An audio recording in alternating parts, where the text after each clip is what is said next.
એક ખેતરમાં બેડ તૈયાર થઈ ગયા છે, બીજા ખેતરમાં કામ ચાલુ છે, ત્રીજું પણ થવાનું છે, ચોથું પણ થવાનું છે, અને ઉપર આખો પટ્ટો સળંગ થઈ ગયું છે.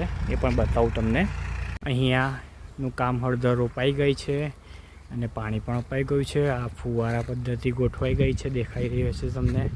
આટલા આખા વિસ્તારમાં હળદરનું કામ પૂરું થઈ ગયું છે. હવે આ નીચેના વિસ્તારમાં કામ હાલમાં ચાલુ છે.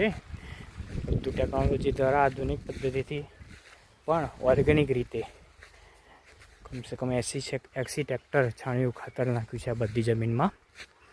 અને એક મોટો પ્રયાસ કરી રહ્યા છીએ. કૂવો છે અમારો, કૂવા દ્વારા પાણી અપાય છે. કૂવામાં પાણી જોઈ શકો છો, આ પાણી છે. સુગરીએ માળા બનાવ્યા છે. કાચબો છે એ ભાગ્યો. નેટાફીનની પદ્ધતિથી સિસ્ટમ ગોઠવેલી છે.